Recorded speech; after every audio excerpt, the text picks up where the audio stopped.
"You people don't belong here."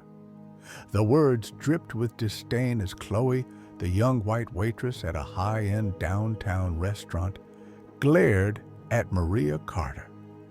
All eyes in the bustling dining room shifted. Maria, a beautiful black woman in her late 20s, visibly pregnant, sat quietly by the window. Her dress clung to her swollen belly, her eyes calm yet unreadable.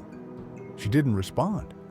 Instead, her fingers traced the wedding band on her left hand, a subtle symbol of protection, though no one here noticed. Chloe didn't care.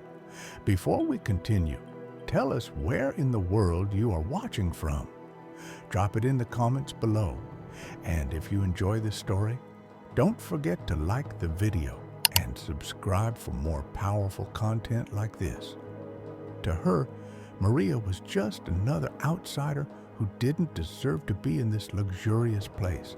But what Chloe didn't know was exactly who Maria was married to and what was about to unfold in this restaurant. Chloe's heels clicked across the polished floor as she returned with a tall glass of water. The smirk on her face deepened as she approached the table. "Since you can't afford real food," she sneered, lifting the glass high. Before Maria could speak, cold water cascaded down her head, soaking her hair and dress. A collective gasp rippled through the room. Maria's hands instinctively cradled her belly, her expression unchanged, eerily calm. The other diners froze, some pulling out phones, others whispering. Chloe chuckled, turning away. But then a sharp cough from behind silenced everything. Two men in dark suits stood by the entrance, their eyes locked onto Maria. Their presence was ice cold, calculated, and terrifyingly familiar to anyone with street smarts. Chloe frowned, confused by the sudden stillness. The manager, pale as a ghost, rushed past her toward the suited men. Whispers filled the air. That's Marco Carter's crew." Chloe's breath caught. Marco Carter, the name of every newspaper in the city whispered, the man no one dared cross. Her eyes darted back to Maria. Recognition finally hit her like a freight train. The wedding ring, the subtle confidence, the silence. It all made sense. Panic prickled her skin, but it was too late. Marco Carter himself stepped through the doorway, his presence commanding, dangerous, and heartbreakingly focused on his drenched, humiliated wife. Chloe's knees buckled slightly. She realized she hadn't insulted a random woman. She had just humiliated the queen of the city's underworld. The restaurant stood frozen. Marco didn't yell. He didn't raise a hand. He simply approached Maria, brushing a stray lock of wet hair from her cheek with the tenderness of a man who ruled the city's darkest corners and adored his wife. His eyes, however, turned to steel as they met Chloe's, but instead of fury, a chilling smile curled his lips. The manager stammered, nearly tripping over himself. "Sir, we had no idea." Marco's gaze never left Chloe.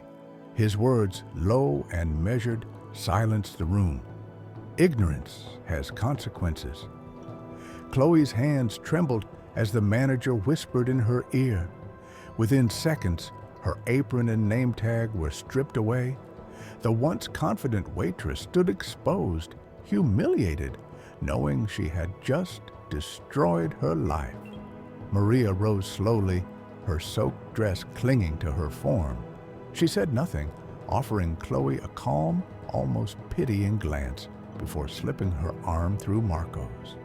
The suited men flanked them as they exited, the restaurant parting like the sea. No shouting, no violence, just silent, suffocating power. The manager rushed after them, apologizing profusely. But Marco raised a hand, one subtle gesture that froze everyone. The only thing left was Chloe's shaky breathing and the crushing weight of realization. The whispers began before the door even closed. That's his wife. She poured water on his wife. Chloe collapsed into a chair, numb.